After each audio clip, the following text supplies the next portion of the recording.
I never expected that a 20-pound propane tank would turn into the biggest headache of my life.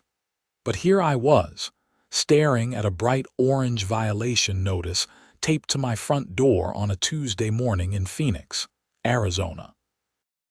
The temperature was already climbing toward 90 degrees, even though it was only March, and I could feel sweat forming on the back of my neck as I peeled the paper off and read the details. My name is Zachary Ingram, and I had moved into the Sunset Ridge community just 8 months ago. It was one of those cookie-cutter neighborhoods where every house looked almost identical, with beige stucco walls and red tile roofs stretching as far as the eye could see. I had bought a small 3-bedroom place on Cactus Lane, thinking it would be perfect for my needs. I worked from home as a software developer, and the quiet suburban setting seemed ideal. What I had not fully appreciated at the time was just how aggressive the homeowners association could be. The notice was from Patricia Morrison, the HOA president, and it stated in bold letters that I was being fined $250 for improper placement of my propane tank. I walked around to my back patio where I kept my grill, and sure enough, there was the small green tank sitting right next to it, exactly where it had been since I moved in. I had never given it a second thought. It was a standard 20-pound tank that I used for weekend barbecues, nothing fancy or unusual. I pulled out my phone and called the HOA office number listed on the notice. A woman answered on the third ring with a clipped, professional tone. "Sunset Ridge HOA, this is Patricia speaking." "Hi, this is Zachary Ingram from 4782 Cactus Lane. I just got a violation notice about my propane tank and I'm confused. It's just a small tank for my grill." "Mr. Ingram, yes." I could hear papers shuffling on the other end. "According to our community guidelines, Section 12.4, all propane tanks must be stored in approved enclosures or at least 15 feet from any structure. Your tank is currently positioned directly against your back wall. It's next to my grill. Where else would I put it?" "That's not my concern, Mr. Ingram. The rules are quite clear. You have 7 days to relocate the tank or construct an appropriate enclosure, or the fine will increase to $500. This is ridiculous. Nobody told me about this when I moved in." Ignorance of the HOA covenants is not an excuse. You signed an acknowledgement when you purchased your property. Have a good day. She hung up before I could respond. I stood there in my kitchen, staring at the violation notice and feeling my blood pressure rise. $250 for a propane tank that posed absolutely no danger to anyone. But I was not about to pay that kind of money over something so petty. I spent the rest of that day reading through the entire HOA covenant document, all 73 pages of it. It was mind-numbing legal language, but I wanted to understand exactly what I was dealing with. As I read, I started to notice something interesting. The property I owned extended beyond just my house. According to the original deed and the plot map, my lot included a small utility easement that ran behind several other houses in the neighborhood. This was not unusual. Many developments had these shared utility corridors for things like water lines and electrical conduits. What caught my attention was a note about the community water system. Sunset Ridge had been built about 15 years ago, and the developer had installed a central hot water system for a cluster of townhouses at the end of my street. These units shared a common boiler system that provided hot water to 6 units, and according to the documentation, the propane tanks that fed this system were located on my utility easement. I grabbed a flashlight even though it was still daylight and walked to the back corner of my property. Sure enough, behind a decorative fence that I had assumed marked the edge of my land, there was a concrete pad with 3 large propane tanks. Each one was probably 100 gallons, much bigger than my little 20-pounder. They were connected to a series of pipes that ran underground toward the townhouses. The next morning, I took careful measurements and photos. The tanks were sitting exactly 8 feet from my property's back fence, which meant they were technically closer to a structure than the 15 feet specified in the HOA rules. More importantly, they were on my property, which meant I had every legal right to determine what happened in that space. I waited until Thursday to call Patricia Morrison back. When she answered, I could hear the impatience in her voice. "Mr. Ingram, have you corrected your violation?" "Actually, Patricia, I have a question about Section 12.4. Does it apply to all propane tanks in the community?" "Of course it does. That's why it's a rule." "So the 3 large tanks on my property that supply the townhouses on Mesquite Drive, those would also need to be in compliance, correct?" There was a long pause. "What are you talking about?" "The utility easement behind my house. It's technically part of my property according to the deed. There are 3 propane tanks sitting there, and by my measurements, they're only 8 feet from my rear fence. That violates the 15-foot rule. Those tanks have been there since the development was built. That doesn't make them compliant with your rules, does it?" Another pause, longer this time. "Mr. Ingram, those tanks provide hot water to 6 families. You can't seriously be suggesting we have an issue here." "I'm just trying to understand how the rules work. If I have to move my 20-pound tank, then surely these much larger tanks would also need to be relocated or enclosed, unless the rules don't apply equally to everyone." I could hear her breathing on the other end of the line. "I'll need to consult with the board about this." "You do that. In the meantime, I'm going to file a formal complaint about those tanks. I'd hate for there to be a double standard in our community." I hung up feeling a small sense of satisfaction. It was petty, maybe, but I was tired of being pushed around by someone who clearly enjoyed wielding what little power she had. Friday afternoon, I got a call from a number I did not recognize. When I answered, a man's voice greeted me. "Mr. Ingram, this is Douglas Freeman.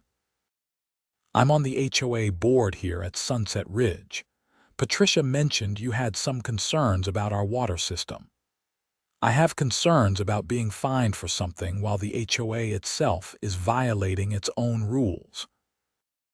"I understand your frustration, but you need to understand that those tanks serve multiple families. We can't just move them on a whim. And I can't just pay $250 on a whim. So where does that leave us?" He sighed heavily. "What do you want?"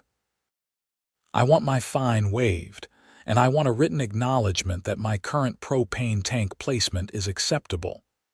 "That's not going to happen. The rule exists for safety reasons." "Then I want those big tanks on my property moved or properly enclosed. If they're not, I'll be forced to take action." "What kind of action?" His voice had taken on an edge. "The kind where I exercise my property rights. Those tanks are on my land, Mr. Freeman. I've been very generous in allowing them to stay there. But if the HOA is going to be unreasonable about my small tank, then I don't see why I should continue being accommodating about theirs. You're talking about cutting off hot water to 6 families over a $200 fine. $250. And no, I'm talking about being treated fairly. The choice is yours." He hung up without another word. I knew I was playing with fire, but something about the whole situation had gotten under my skin. I had always been a reasonable person, but the arbitrary nature of HOA enforcement drove me crazy. Rules should apply to everyone or no one. The weekend passed quietly. I did some work on my computer, went for a run in the desert heat, and tried not to think about the escalating situation. But Monday morning brought another notice, this time hand-delivered by Patricia Morrison herself. She knocked on my door at 8 in the morning, and when I opened it, she was standing there with her arms crossed. a thin woman in her late 40s with blonde hair pulled back in a severe bun. "Mr. Ingram, this is your final warning. The fine is now $500, and if the tank is not moved by Friday, we'll be taking legal action." "Good morning to you too, Patricia. Nice to see you're keeping up with that friendly community spirit. This is not a joke. You're in violation of clearly stated rules." "So are you. I filed my formal complaint about your tanks on Friday. Did you get it?" Her jaw tightened. "Those tanks are grandfather claused. Show me where in the covenant it says that. It's implied." "They were installed before the current rules were enacted." "The rules were enacted 14 years ago according to the document history. The community was built 15 years ago. That's not much of a grandfather period. And anyway, if safety is such a concern, wouldn't older tanks be more of a worry?" "You're being deliberately difficult. I'm being consistent. You want to enforce rules, fine. Enforce them fairly." She took a step closer, and I could see the anger in her eyes. "If you touch those tanks, if you do anything to disrupt service to those families, I will make sure you regret it. We'll fine you, we'll put a lien on your property, and we'll make your life here absolutely miserable." "Is that a threat?" "It's a promise. You have until Friday." She turned and walked back to her car, a white BMW that probably cost more than my annual salary. I watched her drive away and felt that familiar anger building again. I was not someone who enjoyed conflict, but I also was not someone who backed down from bullies. That afternoon, I drove to the county recorder's office in downtown Phoenix. It was a bland government building with fluorescent lights and the smell of old paper. I spent 3 hours going through property records, easement agreements, and utility contracts. What I discovered was interesting. The original developer had indeed placed those propane tanks on what became my property, but there was no formal easement granted for their continued use. It was simply an oversight that had never been corrected. More importantly, the HOA had taken over management of the property from the developer 10 years ago, and they had never filed for a formal utility easement. That meant legally, I had every right to restrict access to that portion of my property. The tanks themselves probably belonged to the propane company, but the land they sat on was mine. I made copies of everything and drove home with a plan forming in my mind. I did not want to hurt anyone or cause real problems, but I needed to make a point. The HOA could not selectively enforce rules based on what was convenient for them. Tuesday morning, I called a lawyer. His name was Robert Chen, and he specialized in property law. I explained the situation, sent him copies of all my documents, and waited for his assessment. He called me back that same afternoon. "Mr. Ingram, you're in an interesting position. Legally, you're correct that you can restrict access to your property. However, cutting off utilities to occupied residences could open you up to civil liability if someone is harmed." "What if I'm not cutting anything off? What if I'm just enforcing the HOA's own rules about propane tank placement?" "Explain what you mean." "The tanks are in violation of community guidelines. If I were to fence off that area and post notices that the tanks need to be relocated per HOA rules, I'm not the one cutting off service. I'm just being a compliant homeowner ensuring my property meets safety standards." There was a long pause. "That's creative. But you need to be very careful about how you proceed. Give proper notice, document everything, and make sure you're not doing anything that could be construed as intentionally harmful." "What kind of notice?" 30 days minimum.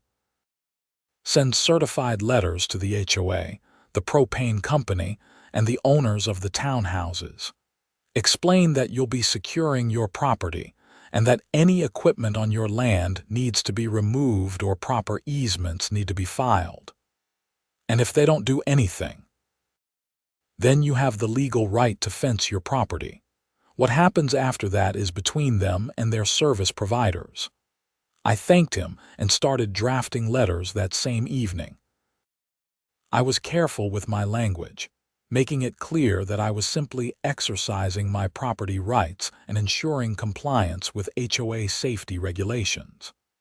I cited Section 12.4 multiple times and noted that the current tank placement violated community standards. Wednesday morning, I went to the post office and sent certified letters to everyone involved. The HOA board, the propane company, and all 6 townhouse owners received identical notices. I kept copies of everything and noted the tracking numbers. By Wednesday afternoon, my phone was ringing off the hook. Patricia Morrison called 5 times, but I let it go to voicemail. Douglas Freeman left a message threatening legal action. Even a few of the townhouse owners called, confused and worried about losing their hot water. Thursday morning, I finally answered when Patricia called again. "What the hell do you think you're doing?" She did not bother with pleasantries. "I'm complying with HOA regulations. You told me propane tanks needed to be properly positioned. I'm making sure all propane tanks on my property meet those standards. You can't cut off people's hot water." I'm not cutting anything off. I'm informing everyone that they have 30 days to relocate equipment or file proper easements. That seems reasonable. This is extortion. No, this is property rights. You want to fine me $500 for a 20-pound tank? Fine. But those 100-gallon tanks are coming off my land unless we can reach a reasonable agreement. What do you want? I want my fine eliminated. I want a written statement that my current propane tank placement is acceptable, and I want an apology for the harassment. That's never going to happen. Then I guess we'll see what happens in 30 days. Have a nice day, Patricia. I hung up and immediately got a call from Douglas Freeman. This time his tone was more conciliatory. "Mr. Ingram, let's be reasonable about this. We can work something out. I've been trying to be reasonable from the start. Your board president threatened to make my life miserable. That doesn't sound very reasonable to me." Patricia can be intense, but she means well. "Look, what if we reduced your fine to $100 and gave you 90 days to comply? What if you eliminated the fine entirely and acknowledged that a propane tank next to a grill is perfectly safe and reasonable? We can't set that precedent. Other homeowners will think they can ignore the rules. Other homeowners aren't being selectively targeted for minor violations while the HOA violates its own rules on a much larger scale. Those tanks have been there for years. And they've been in violation of your own safety standards for years. Seems like a problem." He was quiet for a long moment. "What if we agreed to enclose the tanks properly? Would that satisfy your complaint?" "It would if you also dropped my fine and let me keep my tank where it is." "I need to talk to the board. Give me until tomorrow. The clock is ticking. You have 27 days before I start construction on a fence." Friday came and went with no response from the HOA. I spent the weekend researching fencing contractors and getting quotes. I wanted something substantial, a proper block wall that would completely secure my property line. The quotes ranged from $5,000 to $8,000, which was more than I wanted to spend, but I was committed to following through if necessary.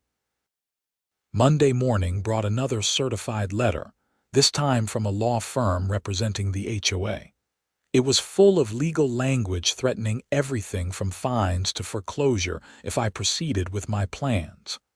I forwarded it to Robert Chen and asked for his opinion. He called me back within an hour. "They're bluffing.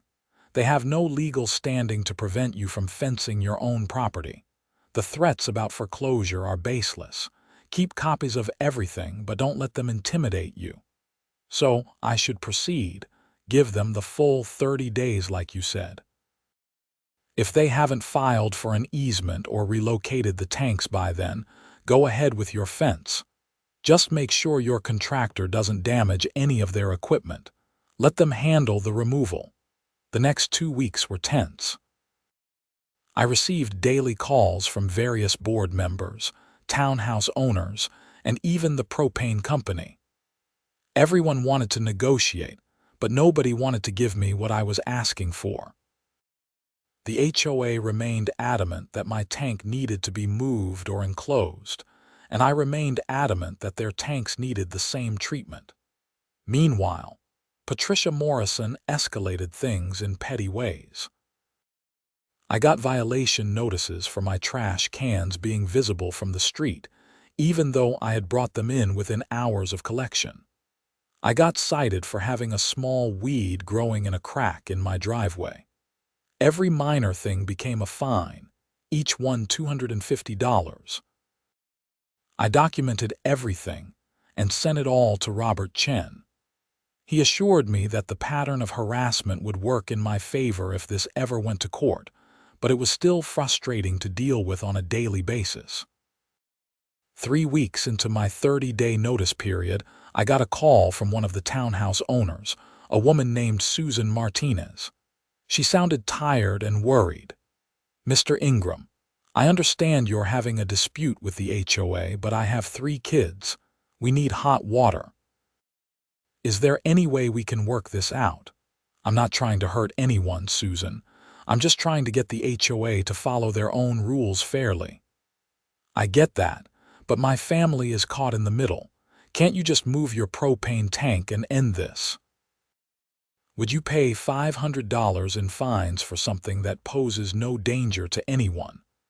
Would you accept being harassed daily because someone on a power trip decided they did not like where you stored your grill tank?" She was quiet for a moment. "No, probably not. I don't want you to lose hot water. I want the HOA to be reasonable. They're the ones choosing to dig in their heels. Have you tried talking to the other board members? Patricia can be difficult, but some of the others are more reasonable." "I've tried. They all back her up." "What if we, the townhouse owners, went to the board meeting? Maybe if they hear from us, they'll be more willing to compromise." "When's the next meeting?" "Thursday night, 7 o'clock at the community center. I'll be there."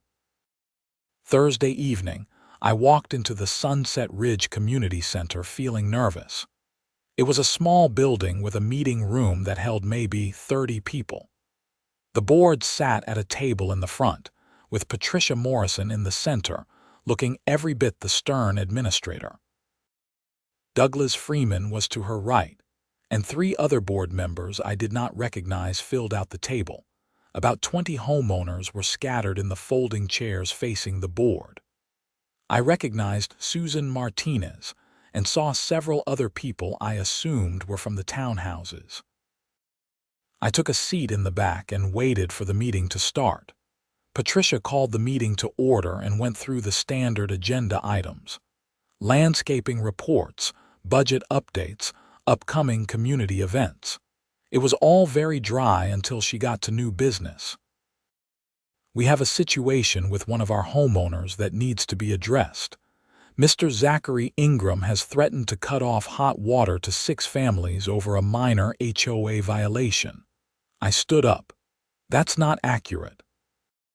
I've requested that all propane tanks on my property comply with HOA safety regulations, the same regulations I'm being forced to follow."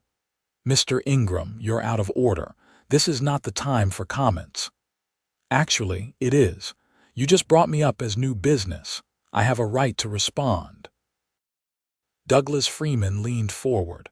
"Let him speak, Patricia." She glared at him but nodded curtly at me. "I moved into this community 8 months ago and have been a quiet, compliant neighbor. I work from home, I keep my property maintained, and I don't bother anyone. But I was fined $250, then $500, for having a 20-pound propane tank next to my grill. Meanwhile, the HOA has 300-gallon tanks on my property that are in clear violation of the same rule.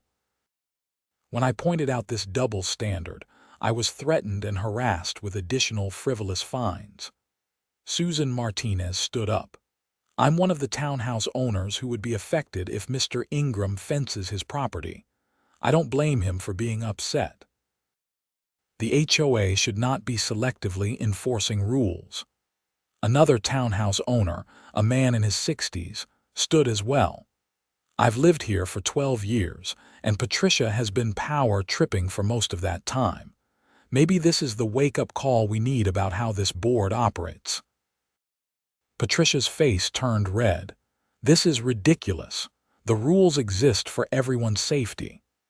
Then follow them yourself, I said. Either drop my fine and acknowledge that my tank is safely placed, or relocate your tanks and file proper easements. Those are your options. You have 8 days left. The meeting dissolved into chaos. Homeowners started arguing with the board and with each other. Some people supported me. Others thought I was being petty and vindictive. Patricia tried to restore order, but eventually gave up and adjourned the meeting early. As people filed out, Douglas Freeman approached me.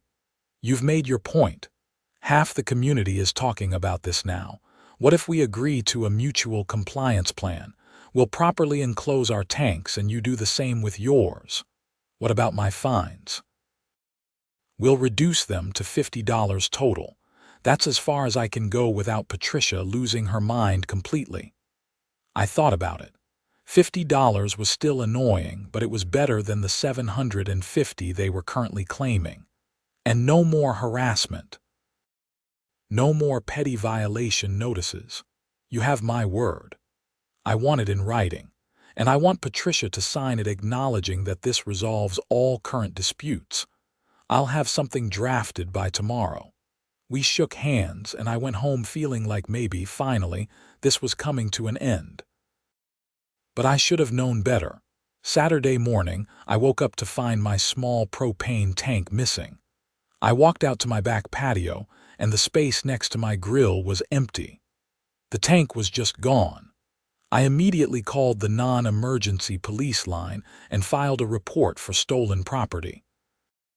An officer showed up about an hour later, a young guy named Officer Martinez who took notes and photos. Any idea who might have taken it? I have a pretty good idea. I've been in a dispute with my HOA. I explained the whole situation, and he listened with growing interest. That's pretty messed up. But unless you have proof someone from the HOA took it, there's not much we can do. Can you at least document that it's missing? I want a paper trail. Sure, I'll file the report.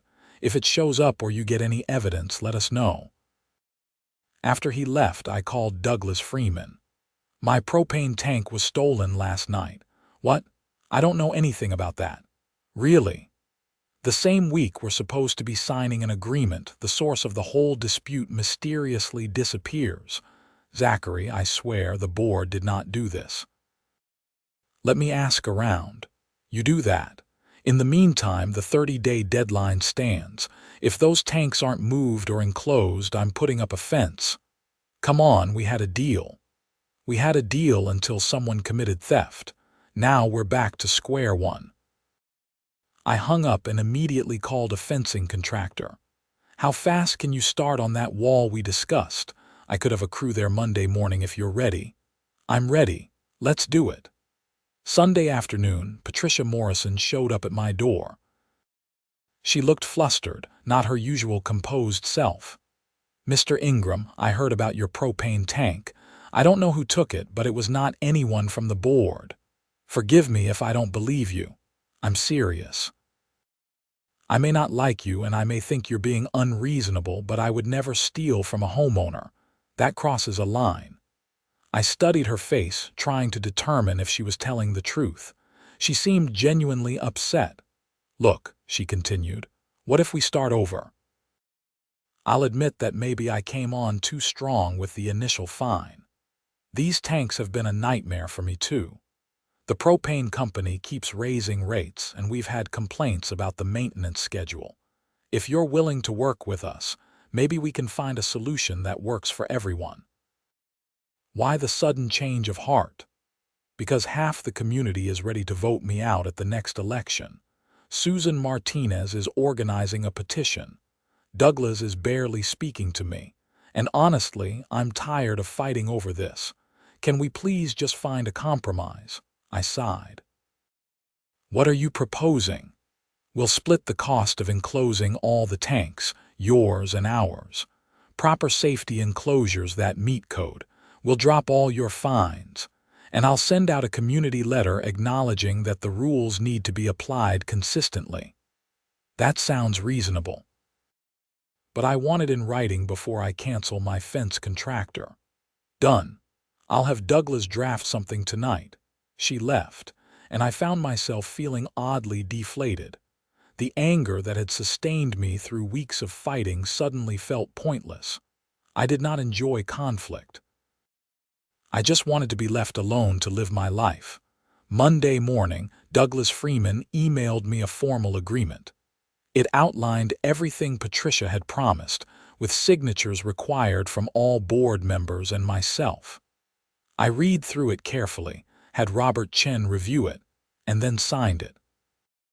By Tuesday afternoon, the fully executed agreement was filed with the county and the HOA records. The fence contractor called to confirm the cancellation, and I paid his kill fee without complaint. It was worth it to end the drama. Wednesday, a crew showed up to build enclosures for all the propane tanks. They constructed nice wooden structures with ventilation and fire-resistant materials. It took 3 days, and when they were done, you could barely see the tanks anymore. My little 20-pounder got the same treatment, a neat enclosure that matched my patio aesthetics. The following week, my stolen propane tank mysteriously reappeared in my driveway. It was sitting there one morning when I went out to get my newspaper, as if it had never been gone. I called Officer Martinez and let him know it had been returned, and he closed out the theft report. I never found out who took it, though I had my suspicions. Patricia had seemed genuine in her denial, but one of the other board members, a man named Keith, who I had never even spoken to, suddenly resigned his position a few days after the tank reappeared. It might have been coincidence, but I doubted it. Life in Sunset Ridge slowly returned to normal. I grilled on weekends, worked during the week, and generally kept to myself. Susan Martinez and some of the other townhouse owners occasionally waved hello when we crossed paths, and the community seemed to relax now that the drama was over. About 2 months later, Patricia Morrison announced she would not be seeking re-election as HOA president.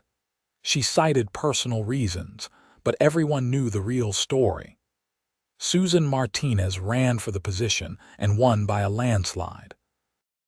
Her first act was to review all the HOA covenants and propose changes to make the rules more reasonable and consistently enforced. I attended that meeting and voted in favor of the changes. It felt good to be part of a solution rather than part of a problem. One evening in early June, as the Phoenix heat was really starting to ramp up, I was grilling burgers on my patio when my doorbell rang. I wiped my hands and went to answer it, finding Susan Martinez standing there with a bottle of wine. "I wanted to thank you," she said. "Your fight with the board made a lot of us realize how poorly things were being managed. We've made real changes because of what happened. I was not trying to be a hero, I just wanted to be treated fairly. Sometimes standing up for yourself is heroic. Can I join you? It smells amazing." "Sure. I made way too much food anyway." We spent the evening on my patio, talking about the neighborhood, our lives, and how strange it was that something as simple as a propane tank had caused such chaos. She told me about her kids, about her divorce, about her career as a nurse.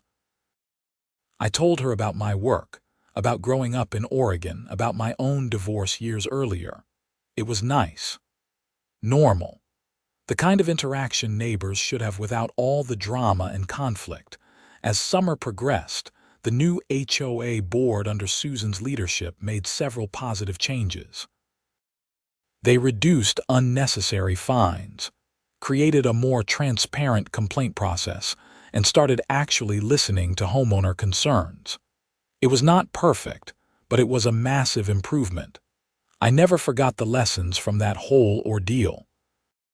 Sometimes you have to stand up for yourself, even when it seems petty or pointless. Rules should apply to everyone equally, or they're not really rules at all. And community associations, when run properly, could actually enhance a neighborhood rather than turning it into a battleground.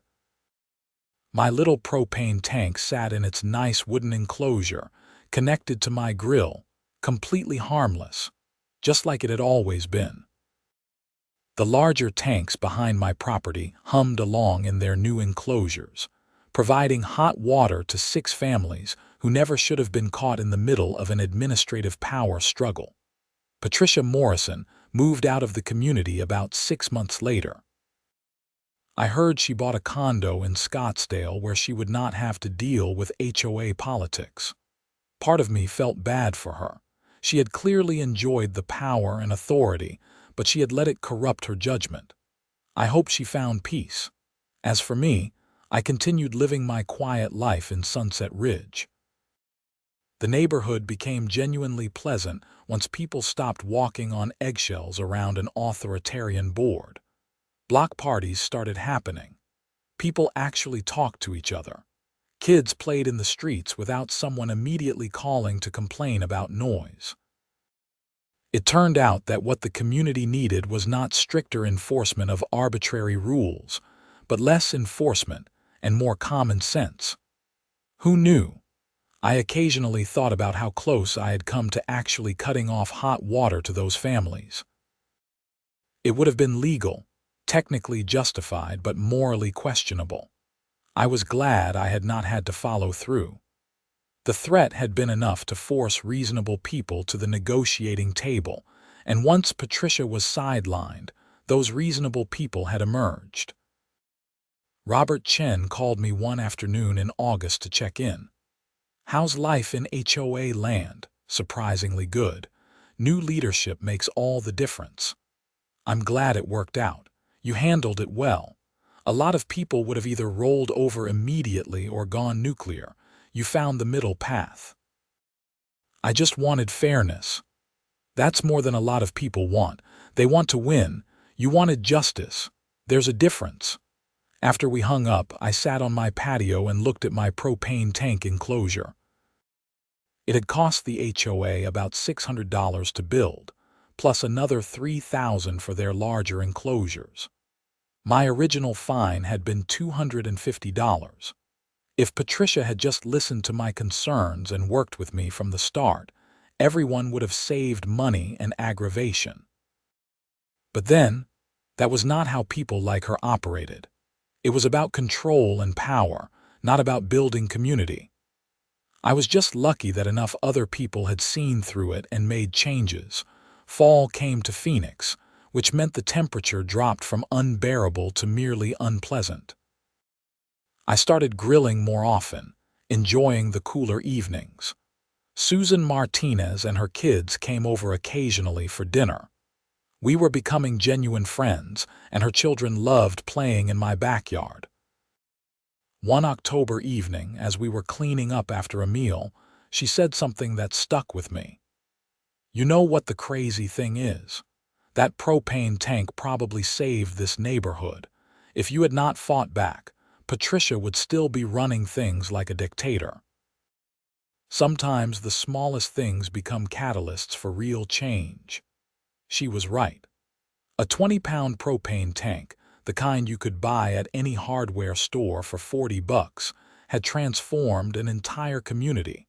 Not because it was important in itself, but because it represented something larger. The right to be treated fairly. The right to question authority. The right to demand consistency and reason. December brought cooler weather and holiday decorations. The HOA, under new management, did not fine anyone for having their lights up too early or taking them down too late. They did not measure the exact height of inflatable Santas or count the number of candy canes in each yard. They just let people celebrate however they wanted, and the neighborhood looked beautiful on Christmas Eve. Someone organized a block party on Cactus Lane. Families came out with food and drinks. Kids ran around playing, and neighbors who had barely spoken to each other all year suddenly found common ground. I brought my grill and made hot dogs and hamburgers for anyone who wanted them. Patricia Morrison did not attend, of course. She was long gone. But Douglas Freeman showed up with his wife and thanked me for pushing back when I did. "You could have handled it differently," he admitted. "But honestly, we needed someone to force the issue. Patricia was never going to change on her own. Why did you all let her get away with it for so long?" He shrugged. "Easier to go along than to fight. We all have jobs and families and busy lives. Being on the HOA board is volunteer work and it's thankless most of the time. Patricia was willing to do the heavy lifting, so we let her. We should have been paying more attention." Lesson learned. Lesson learned. Susan's doing a great job, by the way. We actually enjoy board meetings now. As the evening wore on and the party started winding down, I found myself standing in my driveway looking at my house. It was not fancy, just a standard suburban home in a cookie-cutter development. But it was mine, and I had fought for the right to live there on reasonable terms. The propane tank sat in its enclosure, invisible from the street, safe and secure. The same tank that had started this whole mess. I smiled thinking about it. Sometimes life came down to the strangest things. January brought a new year and new beginnings. Susan Martinez was officially elected to serve a full term as HOA president, running unopposed. The community approved her proposed covenant changes almost unanimously. Fines were reduced and limited to genuine safety issues. The complaint process required evidence and reasonable documentation. And most importantly, rules had to be applied consistently or not at all.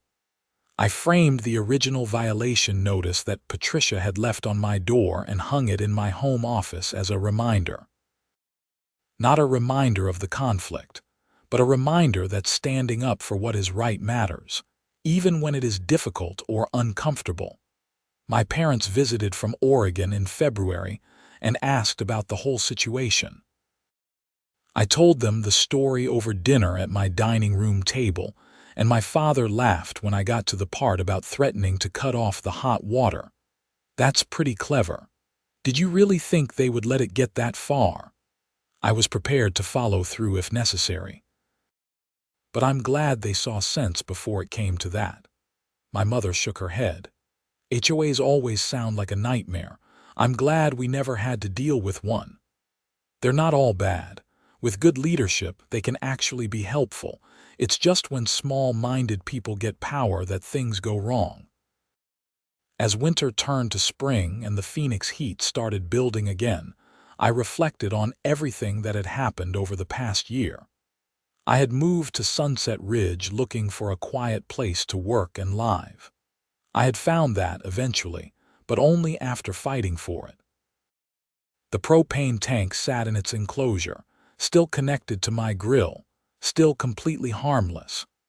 The larger tanks behind my property continued providing hot water to the townhouses, properly secured and compliant with all safety regulations. Everything was as it should be. Sometimes I wondered what would have happened if I had just paid that first $250 fine. Would I have avoided all the drama and stress? Probably. But I also would have enabled Patricia Morrison to continue her petty tyranny. I would have shown her that intimidation and selective enforcement worked. Instead, I fought back. I used the system against itself, turned their own rules into leverage and forced them to acknowledge their hypocrisy. It was not easy, and there were moments I questioned whether it was worth the effort. But seeing the positive changes in the community, seeing families actually enjoying their homes without fear of arbitrary fines, made it worthwhile. Susan Martinez and I remained good friends. Her kids treated me like an honorary uncle, and I enjoyed having them around. It made the house feel less empty. We never became romantic, despite what some neighbors whispered. We were just two people who had been through something difficult and came out friends on the other side. The summer heat returned with a vengeance, pushing temperatures over 110 degrees. I grilled less frequently, mostly because standing outside in that heat was miserable. But when I did fire up the grill, I always thought about that stupid violation notice and smiled.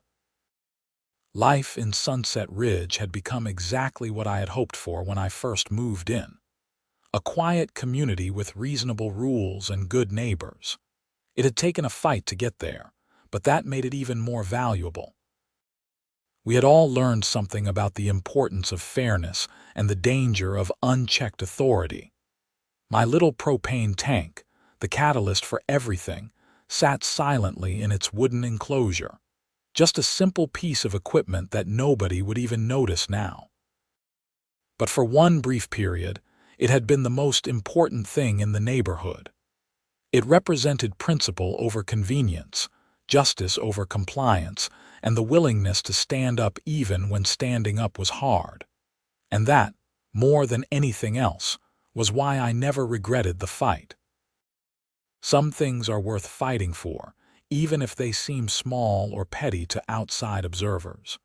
The right to be treated fairly in your own home is fundamental.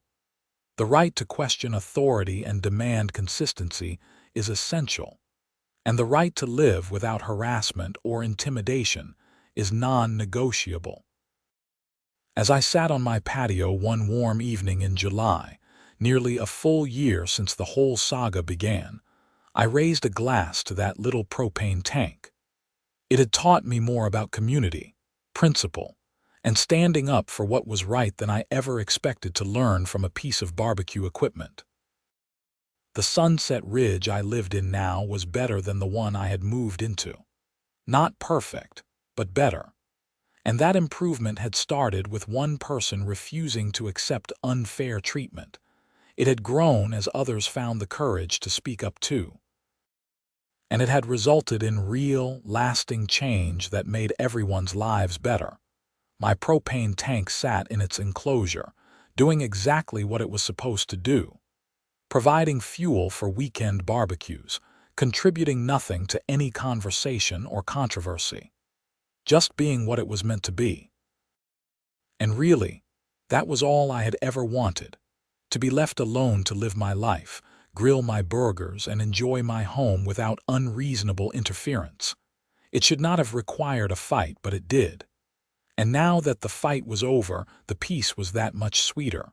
Life went on in Sunset Ridge. The sun rose and set over the Arizona desert.